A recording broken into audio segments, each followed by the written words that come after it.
The game against the Bulldogs shows that all you need is one good quarter. Roll the intro.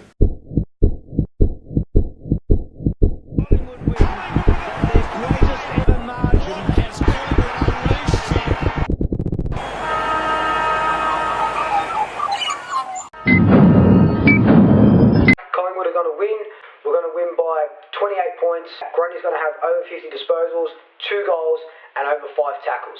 So, go figure, I got the margin wrong again, but I was so close to guessing all of my 3 big calls on Brodie Grundy's performance. Only 4 tackles. I did say 5, but 2 out of 3 ain't bad. So where did we start with this Bulldogs game? We were off any sort of form that we built pre the bye and, pre the Fremantle game. The Bulldogs came to give us a run for the money, and that's exactly what they did. And let's just say that if it wasn't for an inaccurate Bulldogs side, I'd be making a very different video right now. This game was probably the worst game I've seen us play this year, only winning 1 of 4 quarters. And as it so happened, like I mentioned in my intro, that was the quarter that really propelled us and won us the game, which was the 3rd one. The 3rd quarter was the difference because Brodie Grundy broke his English shackles, Treloar had over a dozen disposals, and we kicked 5 goals. That's been the theme for the Pies this year. A mediocre game, but 1 good quarter saves us. St Kilda, Carlton, Sydney, Bulldogs, Essendon, the list goes on and on. But to their credit, the Bulldogs made us look sluggish and second rate with their run-off halfback. Caleb Daniel had a big game, McRae as well. And they were getting into space, getting over the top of our defenders. They kicked a few open goals, which is kind of like what Freo did as well. We tend to drive too far up the ground and don't double back quick enough. And they kept going to the last couple of minutes where they kicked a couple goals in the end. But in saying all that, this game is a bit of an anomaly. You can chalk it up to, the post-bye syndrome that half the team seem to have, or the Stevenson thing that's, not that it derails the clubs, but everyone's morale's down. He's such a good kid and this happens, and, with Howie and stuff like that. But you can't let that define your season. Thankfully, we know how to win ugly, and now we sit 2nd on the ladder, 1 game clear of 3rd and 4th place, and only 1 game behind league leaders Geelong. Grundy's second half was incredible.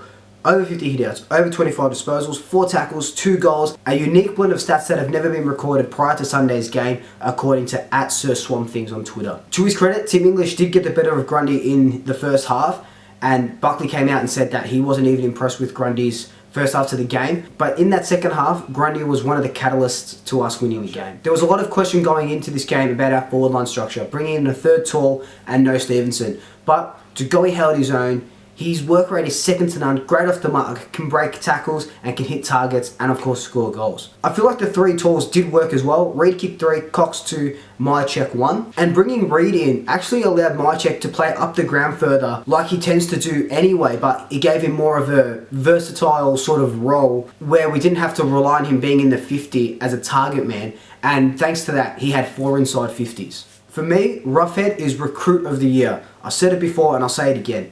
In this game, 100% disposal efficiencies and 12 intercept marks. I feel like he's the gel that holds that backline together now, and it allows a little bit more freedom. We know he likes running that little bit further up the ground off that half-back line, and to a lesser extent, it also gives our half-back flankers like Crisp, Howie when he's there, Maynard when he's there, that little bit more adventure and that dare to run off that half-back line, get those meters, create the running play, knowing that they've got more there and they've got a big figure in Roughhead who didn't allow any of the forwards any breathing space. So let's just talk about disposal efficiency for a second to our big names. Treloar had a great game. Over 30 disposals, was another catalyst as to why we won this game, had a great 3rd quarter. He went at less than 70% though, with 9 turnovers. Steele followed suit. A bunch of errant kicks, couple on the full, and less than 70% disposal efficiency. Now the big one, the big barometer of knowing that we didn't play a great game was Pendles. He went at less than 65% disposal efficiency. We know how clean he is with the ball. We know how much time he has, time and space that they say.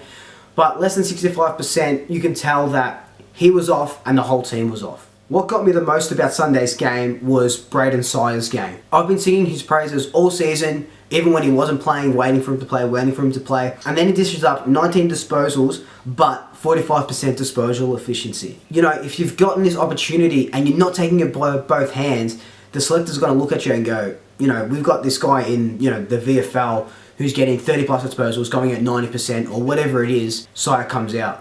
No, you can't do that. He has to take this opportunity and really make it his own. But I do understand that he's only played a couple games back into the seniors, and this is kind of what happened last year. It took him a few games to really get into it, but when he did, he was a bull in the midfield. I think he will benefit a lot from Taylor Adams coming back as well. Lastly, we were beating pretty much every major stat of the game. I know I talk about stats a lot, you know, stat this, stat that, but think of them like scientific facts about climate change, where we can definitely prove it's real and we can definitely back it up with facts. The Doggies soundly beat us in possessions, tackles, shots at goal, inside forward 50s by 15, and tackles in the forward 50. We did, however, dominate in clearances, go figure, and also our tackle count was up. Like I said before, this is just an anomaly of a game, and we'll just chalk it up to a bad day at the factory. Swoop votes. 1 vote, Jack Crisp. Provided that run that we sorely needed, especially in the second half, finished the game with 33 disposals, and is one of the most dominant halfbacks in the game. 2 votes, Adam Treloar. Despite his disposal efficiency, his third quarter was huge, and with Grundy was one of the reasons why we went on to win this game. He also finished with a Collingwood high 8 tackles. 3 votes, Brodie Grundy. Need I say more? Howe went down with a calf injury in the second quarter, and he's looking to be out for 2 to 3 weeks. This leaves the door open for a kid like Quaynor to make his debut, or Shaz to come back into the team. Quaynor's been on the emergency list for the last couple of weeks and has been really consistent at VFL level, and Shaz is recovering well from that knee injury, picked up 33 disposals and 16 marks last week in the VFL against Footscray. If I was picking next week's teams today, based on the Bulldogs game, Greenwood gets dropped, didn't provide much in the backline. Aish is lucky to keep his spot in due to the Howe injury. Shaz comes in place for Greenwood, plays that back pocket role, and Quaynor comes in and plays for Howie and plays off that half-back line. I'd like to see Ali come back. Buck said that he could be in line for this week or the week after. If he's ready to go this week, Varco probably comes out of the team. He does provide a lot of pressure, a lot of forward pressure, but you have to manage him. He's getting older and you don't want him to pull a hamstring or do something that's going to be season-ending. How good's Callum Brown? He just keeps getting better every single time that I see him play, and he's really solidifying his spot in the best 22. I cannot wait to see the Brown brothers play alongside Kelly, Moore, and Dacos. So on Twitter, Instagram, and Facebook, I did this little thing where, you know, you guess the margin and the winning team, and I'll shout you out in today's episode. So the winner was at CFC_1892 on Instagram, who guessed that the Magpies were going to win by 9 points. So here's your shout out at CFC1892. Go follow the page, give them a like, and tell them I sent you. Also, I didn't write this in my script just then, but I bought this today from Cotton On. This is the AFL women's jersey for $15, and it's, you know, it's Captain Marvel. So I'm a big Marvel fan, you know, and I couldn't pass up the opportunity. Cheap. That's it from me this week. We got the Kangas next week. Like, comment, subscribe, tell your family, tell your friends, tell your pets, and I'll swoop you later. For me, Roughhead is Recruit of the Year. 100%